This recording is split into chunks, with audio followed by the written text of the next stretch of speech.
Errol Business by Rumeur Publique, le podcast qui fait découvrir les nouveaux livres des éditions Errol avec leurs auteurs.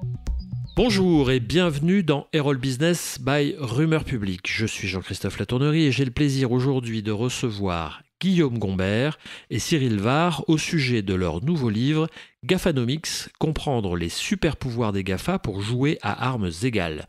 Le livre a un deuxième sous-titre très expressif, Guide d'aïkido stratégique pour exister face aux GAFA. Bonjour Guillaume et bonjour Cyril et merci de participer à ce podcast. Bonjour Jean-Christophe. Guillaume, vous êtes Project Director Stratégie et Insight chez Faber Novel et vous avez coordonné cet ouvrage avec François Druel, spécialiste de l'innovation.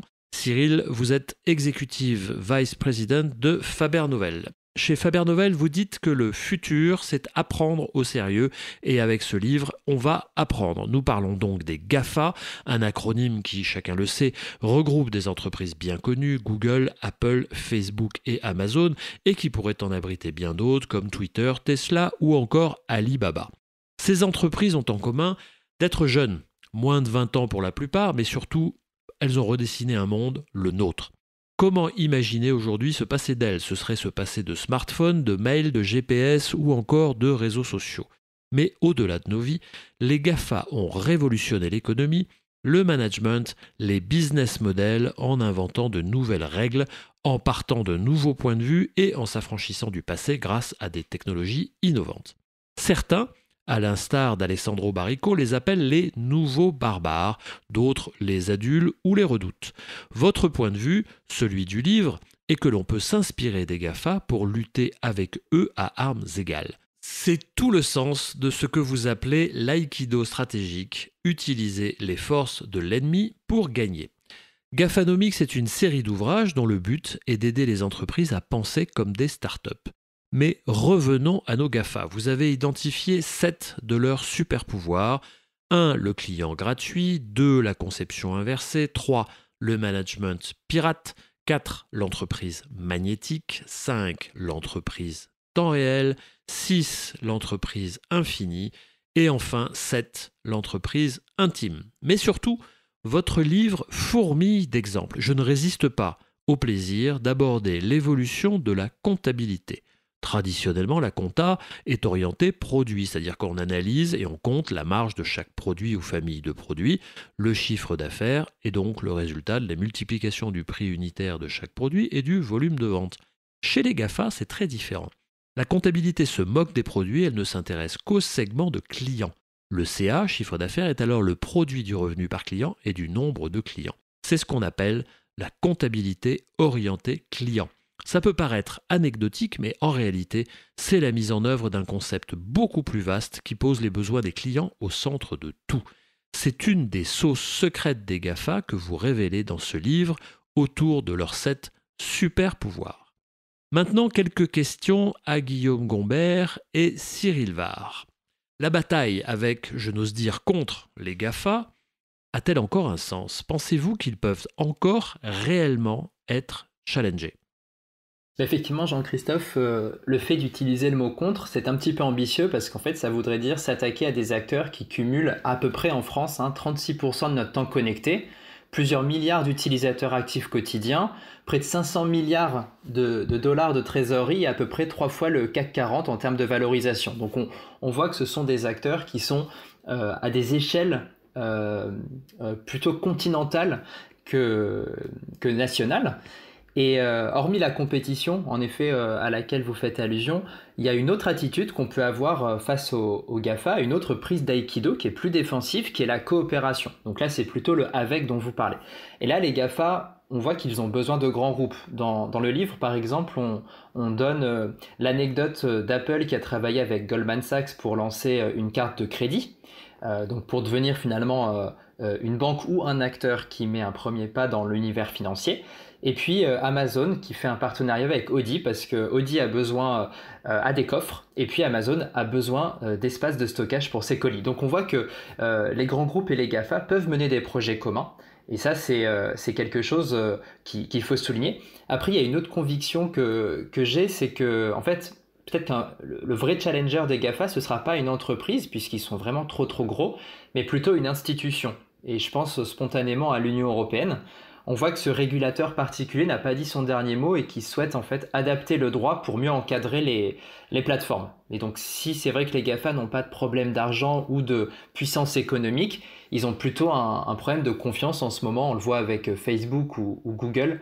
Donc voilà, même si c'est des entreprises qui sont technologiquement et économiquement exemplaires, la question c'est de savoir si ce sont des entreprises exemplaires aussi du point de vue de leurs clients. Vous proposez aux entreprises de comprendre les super pouvoirs des GAFA pour mieux les utiliser.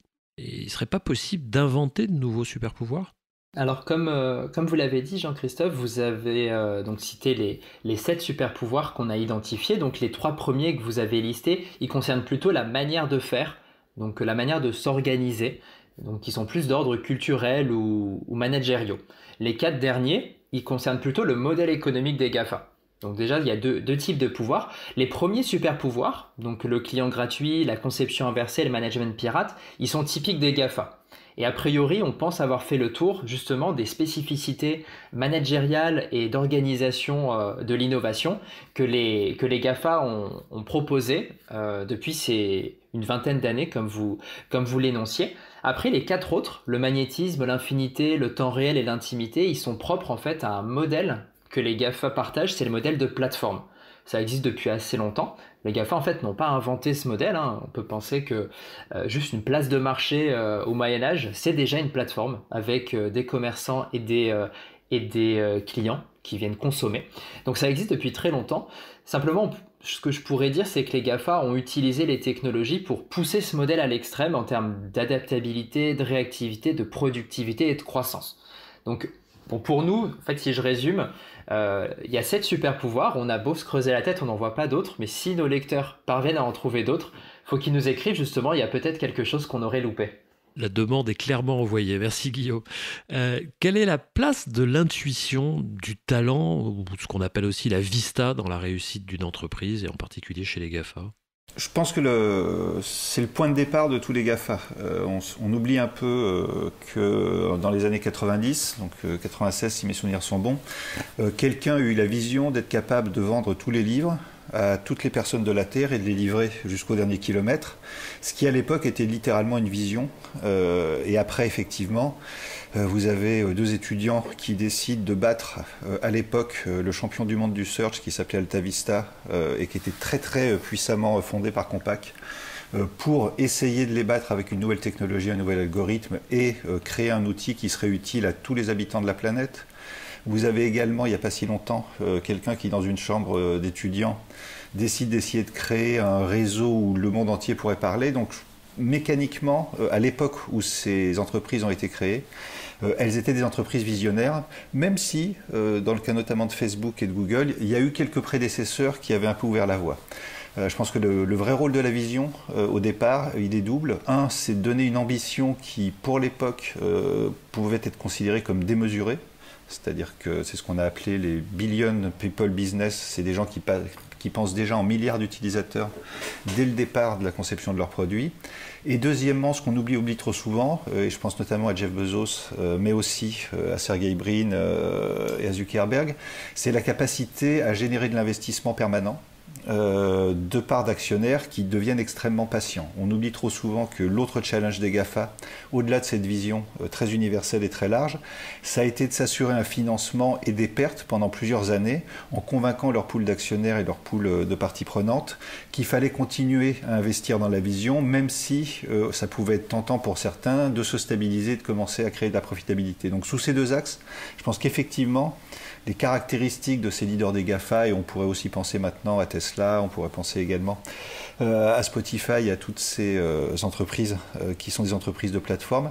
C'est un incarnateur d'une vision très ambitieuse et en même temps quelqu'un qui est capable de convaincre des financiers, et vous parliez de comptabilité en introduction, de continuer à investir sur le client et sur cette prise de part de clientèle, même pendant des périodes très longues qui peuvent être en dizaines d'années. Merci Cyril. 4e question, votre livre est parfaitement documenté, c'est d'ailleurs très agréable à lire, et enrichi d'un index très utile. Et dans cet index, l'entrée société de consommation est celle qui renvoie au plus grand nombre de pages. Pourquoi ? On a beaucoup réfléchi avec les auteurs et avec nos analystes à comment bien pédagogiquement faire comprendre cet univers des GAFA, leur modèle de fonctionnement, leur modèle de compétitivité.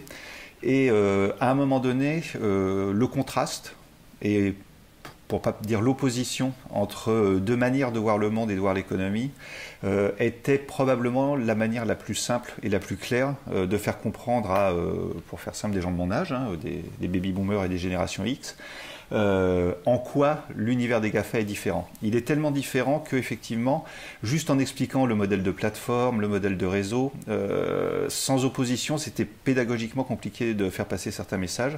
Du coup, on a choisi le parti pris dès le départ, entre guillemets, d'opposer, artificiellement sans doute sur pas mal de points, l'économie numérique et l'économie traditionnelle qui, dans le cas de nos mondes industrialisés, est la société de consommation. Et donc, en gros, d'expliquer le contraste entre un écran de télévision qui produit des publicités, qui pousse les gens dans les supermarchés, et des centaines de milliers de personnes sur leur smartphone en train d'appuyer sur le bouton acheter. Dernière question. Gaphanomics, c'est une série de livres. Quel sera le prochain épisode? Quel sera le sujet du prochain livre de la série? Je suis un peu superstitieux, donc il est en cours de relecture. Il va probablement être publié rapidement, mais on ne sait jamais jusqu'au BAT, jusqu'où il ira. Mais pour faire simple, un sujet qui nous a beaucoup intéressé, notamment parce qu'on a un parti pris d'aider le tissu industriel français à mieux résister aux GAFA, c'est qu'on parle beaucoup d'apprendre de ses erreurs en France, on parle beaucoup d'apprendre de ses erreurs à l'école, à Sciences Po, à HEC. Dans la réalité de la pratique quotidienne d'une grande entreprise, c'est un peu moins flagrant et on ne le fait peut-être pas si souvent que ça. Du coup, on a voulu illustrer, parce que c'est une pratique de design qu'on suit nous très scrupuleusement chez Faber Novel, ça en illustrant une dizaine d'erreurs majeures stratégiques qui ont été faites par des grandes entreprises face aux GAFA. Comment ils ont fait ces erreurs, pourquoi ils ont fait ces erreurs et évidemment comment les éviter. Donc le thème du prochain ouvrage sera, qui devrait sortir cette année, l'erreur face à des GAFA, l'erreur stratégique et évidemment, parce qu'on veut rester positif, comment ces entreprises ont également rebondi après leur erreur. Merci Guillaume Gombert et Cyril Var de Faber Novel. Gaphanomics, comprendre les super pouvoirs des GAFA pour jouer à armes égales, un ouvrage coordonné par François Druel et Guillaume Gombert aux éditions Erol. À bientôt pour un nouveau podcast Erol Business by Rumeur Publique.